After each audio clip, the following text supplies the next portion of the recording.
How's it going, everybody? This is BeatTheBush. Today I'm going to review this manual meat grinder. When you buy ground beef, it's always like 20% fat in it. When you go to cook the ground beef, all this fat comes out of it and you're left with very little meat. So you can probably make ground beef that's a lot leaner for a lot cheaper. I just got this chuck roast from Safeway for $3.99 a pound.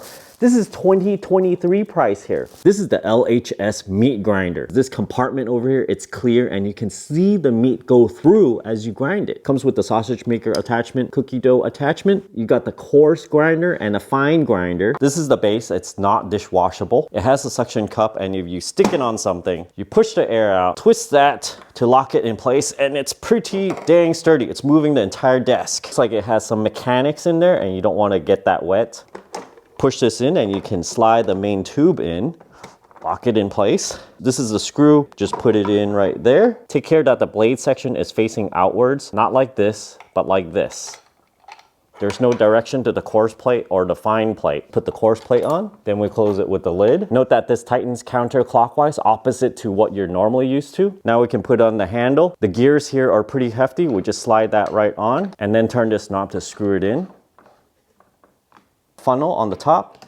There's a pusher with a giant handle. You push your meat down that way. Note that the pusher is actually a wrench for the front cover. You can open it like that. Put it on a smooth surface with no water and squeeze it down. Turn this knob to lock it in place. Now we can grind as we please. It can accommodate up to 1.5 inch diameter of meat. Here's my meat.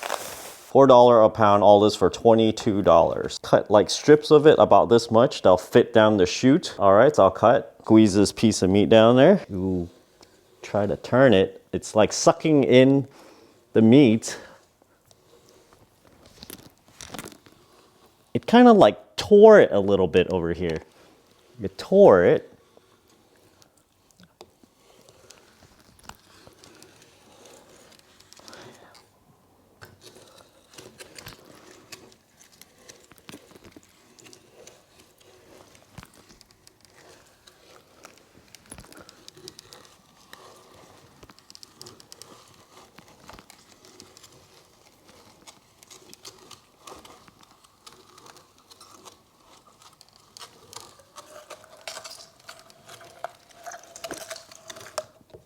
Use the pusher a little bit.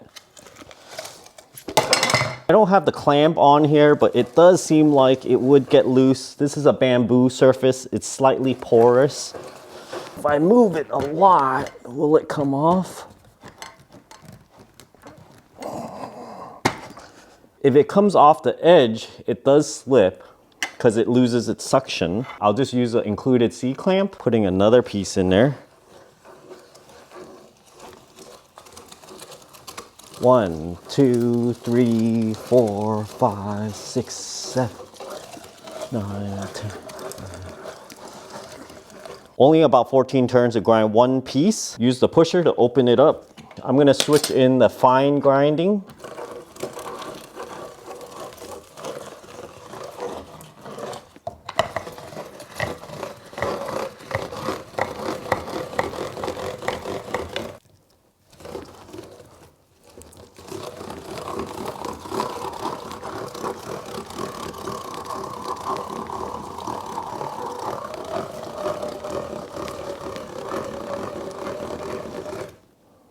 The right side is coarse grinding. The left side is fine grinding. Now let me install the sausage attachment. So far, I think it's fairly sharp because it actually comes out cut rather than just mushing the meat out. Oh! It's like sausage.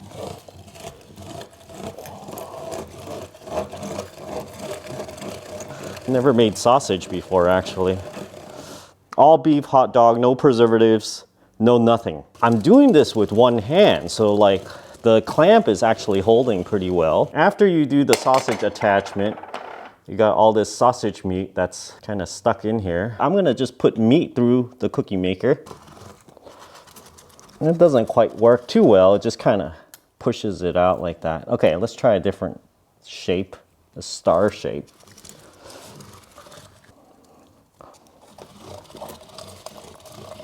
Or maybe it can be used as beef jerky, I don't know. squeeze out some beef jerky there.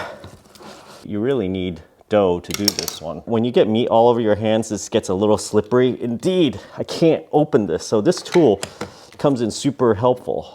If you want to get out whatever that's stuck in there, just take some more ground beef that you already ground and put it back in. That'll allow you to push it through. So later on, whatever that's remaining in there, it's already ground. There are some ligaments that's stuck onto the blade, and what's left over is indeed already ground up pretty much, except for this piece. I ground about 2.7 pounds of beef fairly easily. I think I can do about 4 times this before I say, okay, this is enough. I'd rather have a motored version of this thing. So I think if each time that you grind, you don't grind more than 10 pounds of meat or so, I think this is a good alternative that's cheaper with no motors. If you guys are interested in this product, I have an Amazon affiliate link down in the video description below. Hope you guys enjoyed this video. Thanks for watching.